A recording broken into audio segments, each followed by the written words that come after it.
Bab 499. Siasat jahat Milea. Kamu. Winona Jiang sangat marah. Bertindak. Milea langsung memberikan perintah. 4 pelindung langsung bertindak. Sebelum Winona Jiang sempat bereaksi, tubuhnya ditotok dan energi Qi-nya disegel sehingga membuatnya berdiri diam dan tidak bisa bergerak. Sudut mulut Milea terangkat dan dia berkata sambil tersenyum, "Winona Jiang, seharusnya kamu tahu bahwa Tuan Gao tidak berharap orang-orang menghalangi jalannya dan tidak berharap melihat keluarga Jiang memiliki pendukung." Winona Jiang tidak bisa bergerak dan dia menatap Milea dengan dingin sambil bertanya, "Bukankah dia gurumu, mengapa kamu memanggilnya Tuan Gao?" "Hehe." Milea tertawa dengan menawan. Milea tidak menjelaskan dan hanya melambai ke arah 4 pelindung di sampingnya. Keempat orang itu mengangguk dan pergi dengan cepat. Milea berjalan menghampiri Winona Jiang selangkah demi selangkah. Winona Jiang ingin menggunakan energi Qi untuk membebaskan diri dari totok ini, tetapi dia sama sekali tidak dapat mengerahkan energi Qi-nya. Milea mengangkat dagu Winona Jiang dan berkata sambil tersenyum, "Sungguh wanita yang cantik, jika aku adalah seorang pria, aku juga akan menyukaimu, hehe." Sambil tertawa dia berjalan ke hadapan Kingston Jiang. Kingston Jiang telah mengalami luka parah dan masih dalam proses penyembuhan. Cedera kali ini lebih serius dan tidak bisa disembuhkan dalam waktu singkat. Tanpa menunggu Kingston Jiang bereaksi, Milea sudah bertindak dan menotok beberapa titik di tubuhnya. "Apa yang ingin kamu lakukan?" tanya Kingston Jiang dengan suara rendah. "Apa yang ingin aku lakukan?" Milea tertawa lalu dia langsung menarik pakaian di Kingston Jiang hingga robek menjadi serpihan kecil. "Kamu." Raut wajah Kingston Jiang sedikit berubah. Namun, begitu dia berbicara, Milea dengan cepat merobek pakaian dan celana Kingston hingga robek menjadi serpihan kecil dan tubuhnya langsung telanjang. "Tes, tubuhmu ini gagah dan kekar, tetapi sayangnya, aku masih terlalu kecil, jika tidak." Milea mengagumi tubuh Kingston Jiang sambil cekikikan, lalu dia berjalan ke sisi Winona Jiang dan menariknya serta melemparkannya ke arah Kingston Jiang. Winona Jiang tidak bisa bergerak sama sekali dan hanya bisa membiarkan Milea bertindak sesukanya. Dia menabrak tubuh Kingston Jiang dan langsung menjatuhkan Kingston Jiang ke tanah.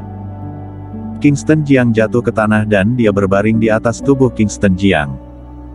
"Milea, apa yang ingin kamu lakukan?" Winona Jiang berteriak dan memarahinya dengan dingin. "Aku tidak ingin melakukan apa-apa." Milea berjalan mendekat sambil tersenyum dengan sumigrah lalu dia mulai merobek pakaian di tubuh Winona Jiang dan kedua orang itu pun langsung telanjang. Milea mulai memposisikan dan menggerakkan tubuh kedua orang itu. Wajah Kingston Jiang langsung memerah. Winona Jiang juga menutup matanya dengan malu dan tidak berani melihat Kingston Jiang. Milea mengeluarkan ponselnya dan mulai memfoto. "Hei, peluk lebih erat." "Oh iya, aku lupa kalian tidak bisa bergerak." Milea bergumam pada dirinya lalu berjalan mendekat.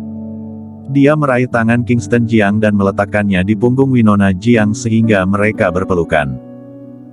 Dia juga menggerakkan kepala Winona Jiang sehingga bibir Kingston Jiang mencium pipi Winona. Setelah memposisikan tubuh mereka, Milea mulai memotret. Kemudian Milea kembali mengambil beberapa foto dari beberapa sudut dan dia telah mengambil sekitar ratusan foto. Setelah itu dia pun melihat foto di ponselnya dengan puas dan berkata sambil tersenyum, Bagus, sudutnya sangat sempurna." Milea tersenyum sambil menatap dua orang yang masih terbaring di tanah. "Aku pergi dulu ya. 3 jam lagi, kalian akan secara otomatis terbebas dari totokan ini dan akan bisa bergerak kembali. Jangan khawatir, aku sudah memeriksa di sekitar sini tidak ada binatang buas dan kalian akan baik-baik saja." Selesai berbicara, Milea pun berbalik dan pergi. "Milea, kamu sungguh tidak tahu malu, aku bersumpah, aku akan membunuhmu," teriak Winona Jiang dengan marah. Namun, Milea mengabaikannya dan dengan cepat menghilang di dalam kegelapan. Di bawah tebing, masih ada api unggun yang menyala. Di samping api unggun itu, terbaring 2 orang. Sang pria berbaring di atas tanah dan sang wanita berbaring di atas tubuh pria itu dengan posisi tubuh yang terlihat sangat ambigu. Winona Jiang merasakan bibir Kingston Jiang yang mencium wajahnya. Wajahnya tersipu dan dia ingin berdiri, tetapi dia tidak bisa bergerak. Kingston Jiang juga tidak bisa bergerak. Jadi, dia terus memeluk Winona Jiang seperti ini. Dia dapat dengan jelas merasakan suhu tubuh Winona Jiang. Mereka berdua merasa sangat canggung dan tidak ada yang berbicara. Suasananya sangat aneh. Waktu berlalu setiap menit dan setiap detik. Mereka berdua terus berpelukan melewati 3 jam yang sangat panjang ini. Setelah 3 jam, Winona Jiang merasa bahwa dirinya sudah bisa bergerak. Jadi, dia pun langsung bangkit dan memungut pakaian di tanah untuk menutupi tubuhnya. Pakaiannya sudah robek dan tidak bisa dipakai, jadi hanya bisa menutupi tubuhnya untuk sementara. Kingston Jiang juga bangkit dan ingin mengenakan pakaian, tetapi pakaiannya telah robek dan pada dasarnya dia telah terluka parah. Tubuhnya ditotok selama 3 jam, sekarang begitu bergerak langsung menyentuh luka di dalam tubuh dan seteguk darah langsung muncrat dari mulutnya. Winona Jiang tidak berani melihat Kingston Jiang. Namun, ketika dia mendengar suara itu, dia pun langsung berbalik dan raut wajahnya langsung berubah ketika melihat Kingston Jiang muntah darah. Dia menutupi tubuhnya dengan pakaiannya dan langsung berjalan dengan ekspresi wajah pucat sambil bertanya, "Kak Kingston, bagaimana keadaanmu? Apakah kamu baik-baik saja? Aku mengalami luka dalam dan aku harus memulihkan lukaku." Kingston Jiang terluka sangat parah dan jika tidak segera diobati akan mengancam nyawanya. Kingston Jiang juga tidak peduli bahwa saat ini dia tidak mengenakan apapun. Dia segera duduk bersila dan menggunakan metode kultivasi batin serta energi Qi untuk menyembuhkan luka-lukanya. Winona Jiang melihat kawat baja di lengan Kingston Jiang dan segera berkata, "Aku menggunakan 81 jarum dahsyat untuk membantumu menyembuhkan lukamu." "Baik." Kingston Jiang tidak menolak dan sedikit menggerakkan lengannya lalu kawat baja yang dibentuk dengan 81 jarum dahsyat pun terlepas dari lengannya. Setelah itu dia pun mengambil kawat baja itu dan kawat itu langsung berubah menjadi jarum.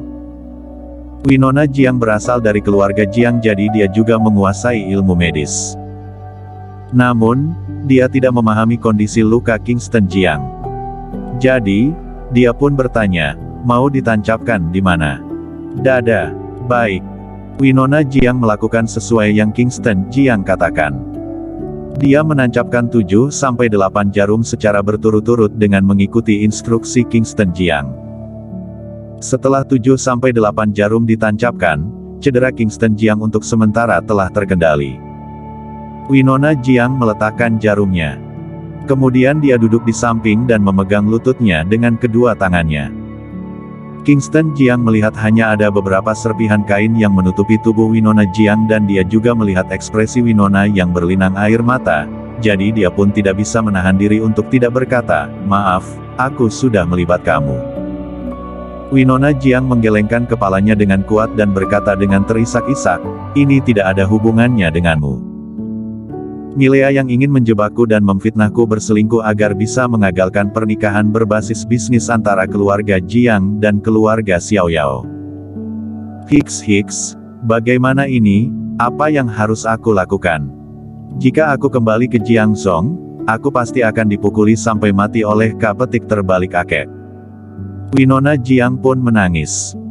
Pada saat ini, dia seperti seorang gadis kecil yang telah dianiaya dan dia menangis dengan sangat sedih.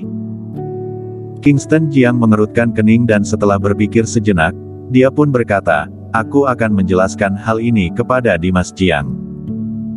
Tidak ada gunanya, sekalipun kakek percaya, keluarga Xiaoyao juga tidak akan percaya. Milea pasti akan menyebarkan foto yang dia ambil tadi." Winona Jiang terus menggelengkan kepalanya.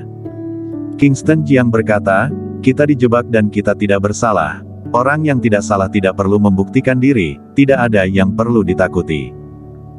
Kamu tidak mengerti, bagi keluarga bela diri kuno yang paling penting adalah reputasi.